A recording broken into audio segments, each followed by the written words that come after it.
حي على الفلاح.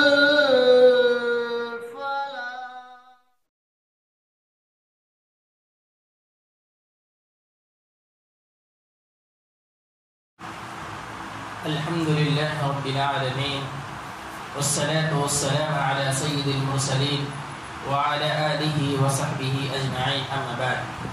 وعن ابن عمر رضي الله تعالى عنه قال قال رسول الله صلى الله عليه وسلم: لا حسد إلا على اثنين، رجل آتاه الله القرآن فهو يقوم به آناء الليل وآناء النهار، ورجل آتاه الله مالا فهو ينفق منه آناء الليل وآناء النهار.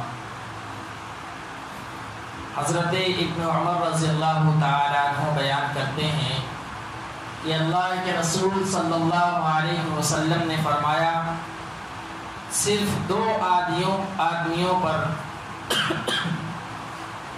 رشک کرنا جائز ہے. ایک وہ آدمی جسے اللہ رب العالمین نے قرآن کا علم عطا کیا ہو اور وہ دن اور رات اس کی تلاوت و عمل کا اہتمام کرتا ہو، اور ایک وہ آدمی جسے اللہ نے مال عطا کیا ہو اور وہ دن و رات اس میں خرچ کرتا ہو.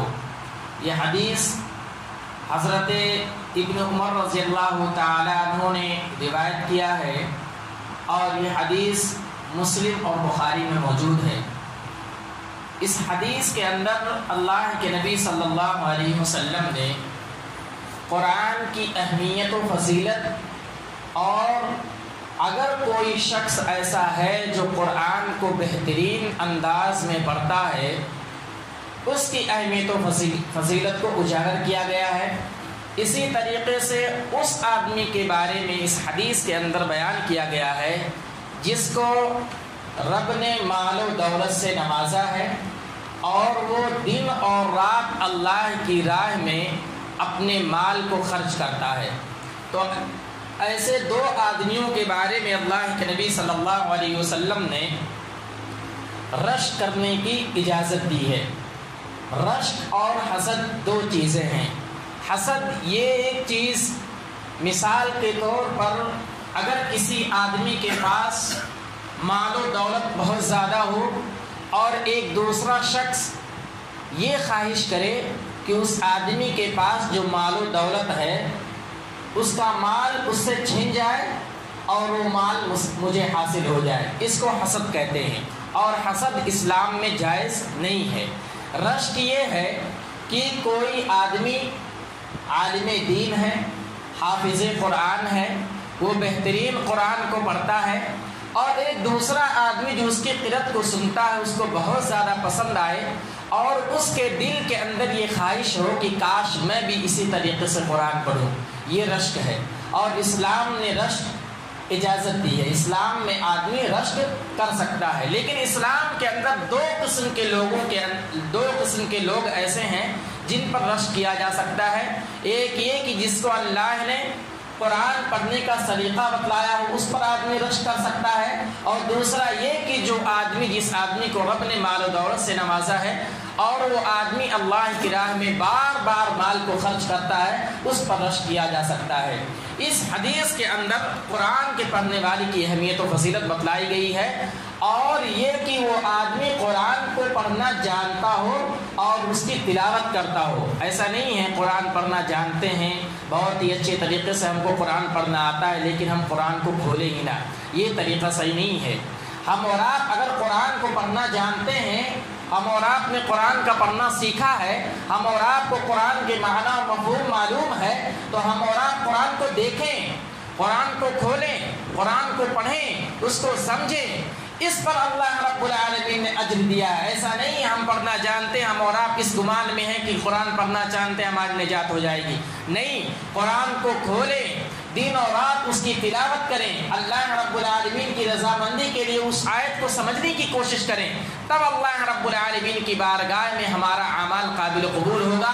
اسی طریقے سے اگر رب نے کسی کو مال و دولت سے نوازا ہے تو آدمی اللہ کی راہ میں خرچ کرے۔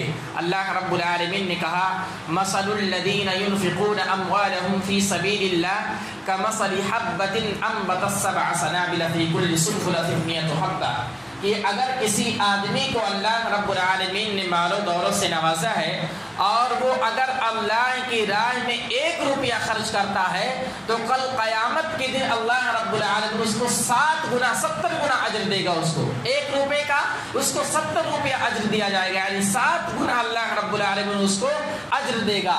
تو اگر ہم اور آپ کو اللہ رب العالمین نے چنا ہے، مال و دولت سے نوازا ہے، تو ہم اللہ کی راہ میں خرچ کریں۔ یہی مال و دولت اللہ کی راہ میں خرچ کرنا ہمارے لیے ذخیرہ آخرت ہوگا۔ اور اسی طریقے سے اگر ہم قرآن کا پڑھنا جانتے ہیں تو خاص طور سے رمضان المبارک کے مہینے میں قرآن کی تلاوت کریں، مسجدوں میں آئیں، قرآن کو کھولیں اور مسجدوں میں ہماری اللہ کی صدائیں بلند ہوں، قرآن کی تلاوت مسجدوں کے اندر سے آئیں تاکہ لگے کہ اس مسجد کے اندر اللہ کے ماننے والے مسلمان بستے ہیں، مومنین بستے ہیں، قرآن کے پڑھنے والے بستے ہیں۔ مسجدوں کو ویران نہ کریں، اور اگر مسجدوں میں پڑھنے کی توفیق نہیں ہوتی ہے تو ہم اور آپ اپنے گھروں کے اندر قرآن کی تلاوت کریں، قرآن کو پڑھیں، اپنے گھر کو سونا نہ رکھیں، اپنے گھر کو ویران نہ بنائیں، مسجدوں کے اندر پڑھیں۔ مسجدوں کے اندر نہیں ہوتا تو گھر کے اندر قرآن کی تلاوت کریں تاکہ اللہ رب العالمین کی رضامندی ہم کو حاصل ہو اور یہ رمضان المبارک کا مہینہ ہمارے لیے یوں ہی ضائع اور برباد نہ ہو۔ آخر میں اللہ رب العالمین سے دعا ہے کہ اللہ تعالیٰ تو ہمیں قرآن کی عظمت کو سمجھنے کی توفیق عطا فرما۔ اے اللہ رب العالمین تو ہمیں قرآن کی تلاوت کرنے کی توفیق عطا فرما۔ اے اللہ رب العالمین اگر اللہ نے ہمیں مال و دولت سے نوازا ہے تو ہمیں اس کے راہ میں مال کو خرچ کرنے کی توفیق عطا فرما۔ اے اللہ رب العالمین ہمیں رمضان المبارک کے مہینے میں جو بھی عبادتیں ہم کرتے ہیں، ٹوٹی پھوٹی عبادتیں جو ہم سے ہو رہی ہیں، اللہ رب العالمین تو اسے قبول فرما۔ اے اللہ رب العالمین تو ہمیں کہنے سننے سے زیادہ عمل کرنے کی توفیق عطا فرما۔ آمین۔ وآخر دعوانا ان الحمد للہ رب العالمین۔ السلام علیکم ورحمۃ اللہ وبرکاتہ۔